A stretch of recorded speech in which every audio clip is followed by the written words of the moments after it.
El apóstol Pablo todavía continúa diciendo cuáles son los frutos que el Espíritu produce en nosotros.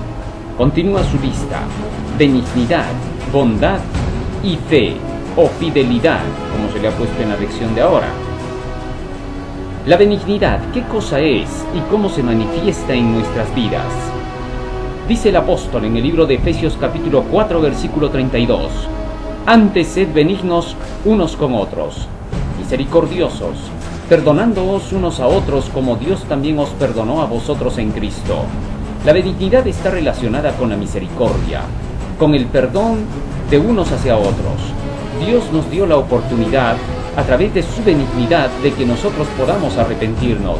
Si Él no nos hubiera ofrecido el perdón, de ninguna manera hubiéramos podido lograr nosotros aceptar o buscar el arrepentimiento.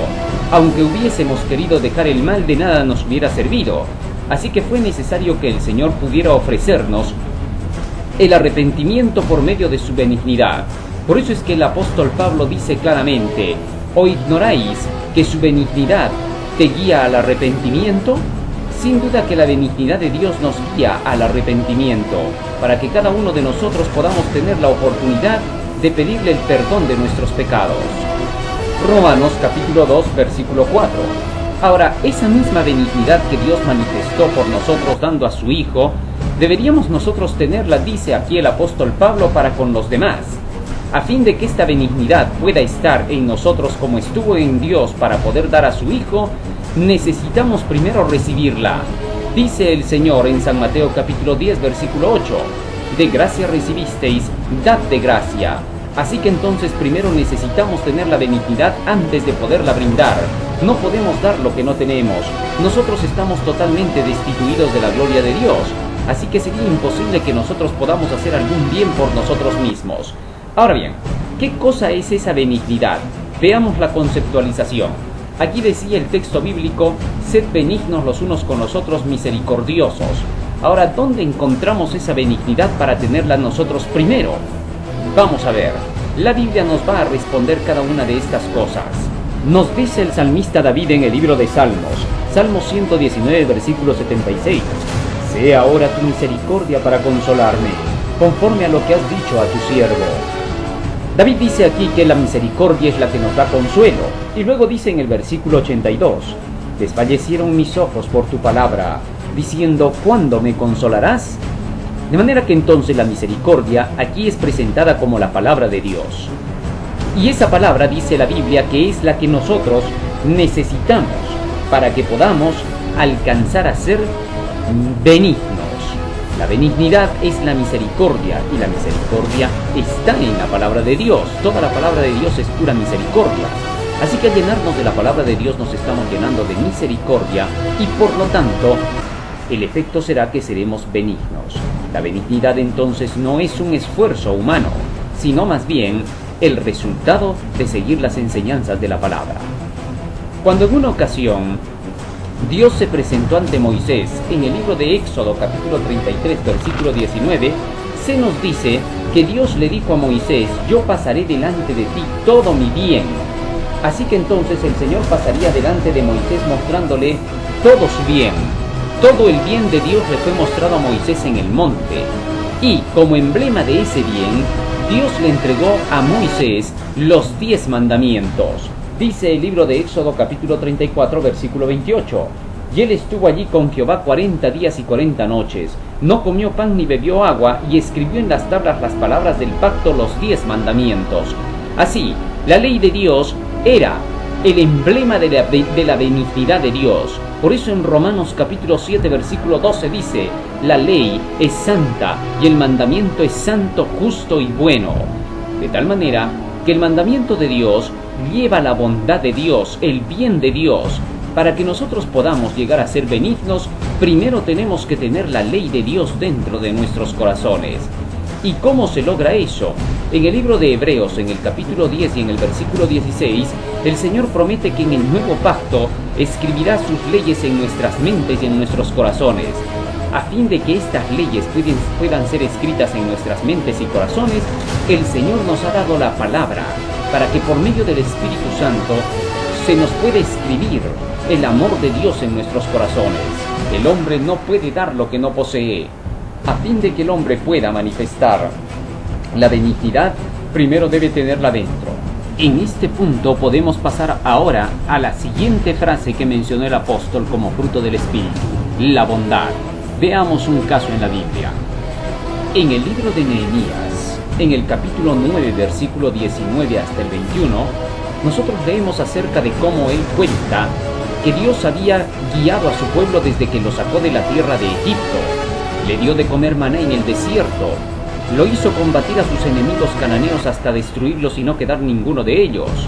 Hizo que su pueblo pudiera ser multiplicado como las estrellas del cielo, tal como Dios se lo había prometido. Y finalmente les entregó la tierra de Canaán y comieron y se saciaron y se hartaron de las grandes maravillas que Dios les tenía preparadas en ese lugar. A todo eso, Nehemías le llama que esta fue la bondad de Dios. De manera que entonces la bondad era todo lo que Dios había prometido y hecho en favor del pueblo de Israel.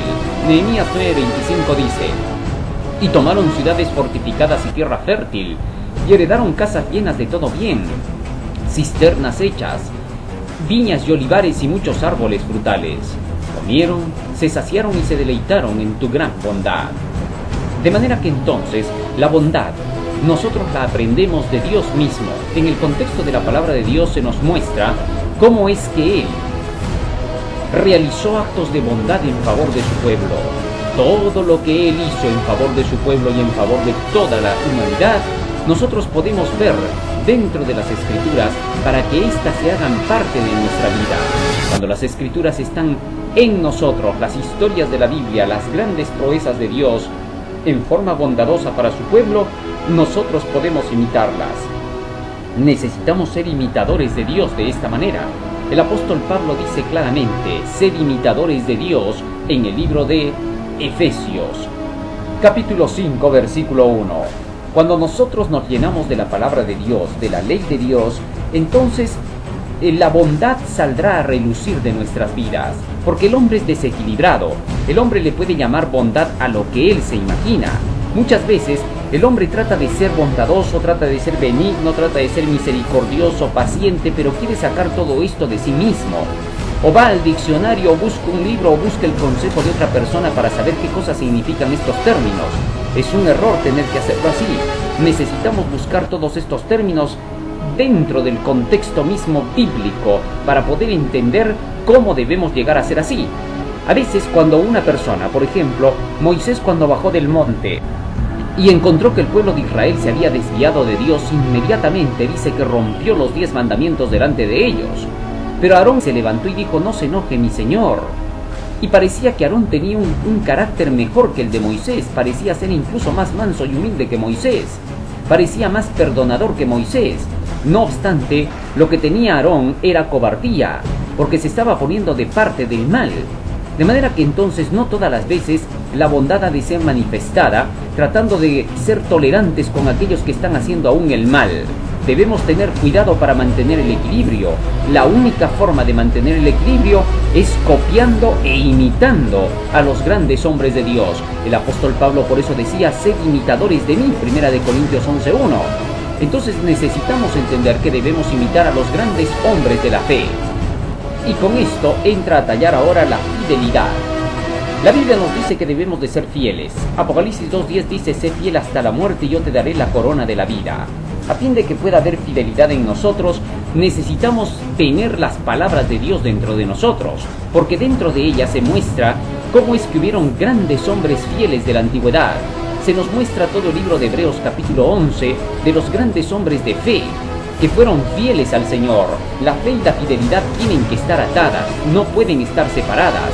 De los grandes se dice que por la fe llegaron a mantenerse firmes dentro del camino del Señor. Pero nuestra fe no es nacida de nosotros. Romanos 10:17 dice claramente: la fe es por el oír y el oír viene por la palabra de Dios. Así que a fin de que tengamos nosotros fidelidad, necesitamos permanecer en las Escrituras. Dios fue fiel y demostró el cumplimiento de todo lo que le había dicho a los profetas antiguos.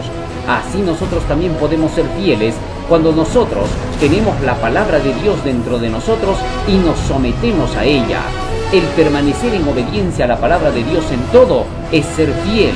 Así que para que podamos ser fieles, primero tenemos que tener la fidelidad dentro. Muchos intentan ser fieles sintiéndose fieles, pero la fidelidad no es un sentimiento. La fidelidad hay que tenerla primero dentro para poder luego expresarla por fuera. El intentar hacer lo opuesto será un imposible.